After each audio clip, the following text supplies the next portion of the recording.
Oh, hello there. Forget that amazing epic battle you just saw, because today I'll be telling you what a ghost is. Before you say, Mason, we know what a ghost is, we're not children, we've already heard of it. Now wait 1 minute. I'm sure that nearly all of you, if not every single one of you, have heard of ghosts before, but I wanted to dig a little bit deeper into the history, most famous stories behind it, theories and ideas, to get us started on our very own paranormal investigation journey. The concept of a ghost, or a specter, is based on the ancient idea that a person's spirit exists separately from his or her body and may continue to exist after that person dies. That was the easy part. Yeah, definition. What, my dictionary? No. Okay. Because of the idea of ghosts, many societies began to use funeral rituals as a way of ensuring that dead person's spirit would not return to haunt the living. I wanted to ask the question for this video, where did the idea of ghosts come from? Was it around forever? So I dug a little bit into that as well. In the 1st century AD, the great Roman author and statesman Pliny the Younger recorded one of the first notable ghost stories. The specter of an old man with a long beard, red and change, was hanging out of my house in Athens.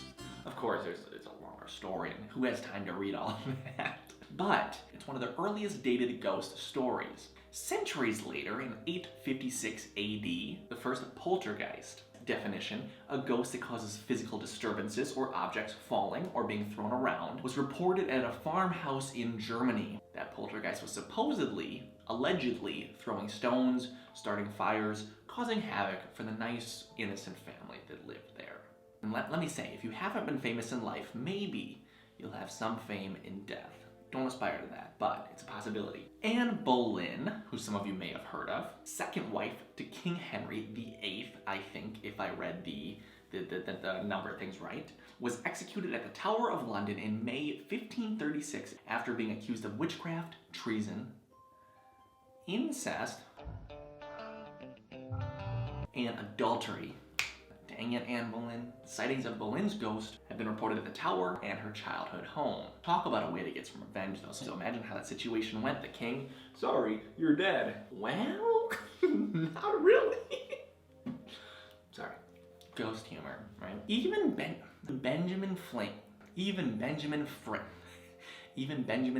that old wily guy, has had ghost sightings. After dying in April 17th, 1790, there's been sightings of old Benny Boy near the library of the American Philosophy Society in Philadelphia, Pennsylvania. I cannot say I support his choices of afterlife endeavors. I would not be at a library if I was a ghost. I'd probably be out partying. Okay, I digress. Some reports have even said they've seen the statue of Franklin, like the statue of Franklin, in front of the society come to life and dance in the streets. Ben Franklin, yo, you old dog, dancing in the streets. Pause. Real quick, important point here. Now's the time I tell you, if you have any ghost stories of your own, please leave them in the comments section below. I'd love to hear them, and if they're interesting enough, and if you want to, I'd love to have you on the show one day. Okay, unpause. Oh, welcome back, welcome back. Okay, with all of those sightings, you think there'd be undeniable proof that ghosts exist, right?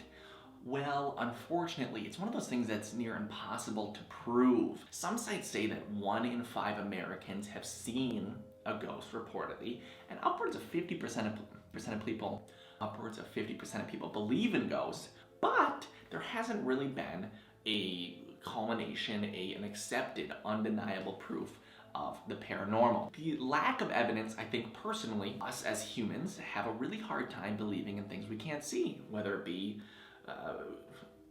I think it can be anything. And it's most of the evidence for the ghastly is eyewitness accounts. So you always have to trust the person telling you, and that can be a hard thing. Ghost, or the idea, concept, has been a huge part of my life, both in forms of movies, to which I've watched a ton. My family is notorious for horror movies, or my own eyewitness accounts, which, if any of you are interested, I will tell you about one day. As an ending point of my curiosity, one of the biggest reasons for this show is this. All right, hear me out. Ready for this? Kind of a theory, kind of conjecture. But if ghosts exist, if specters exist, after a human being dies, it To me, if you can prove ghosts exist, you prove there is something more than the human body. There is a soul, a spirit there. Though it may just be a shadow of something or something else, it does prove something very, very profound that humans can live on after death.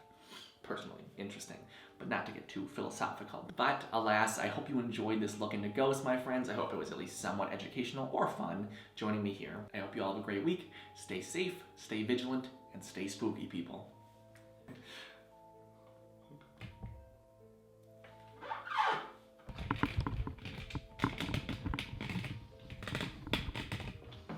The camera just fell. Was it a ghost? Perhaps, perhaps.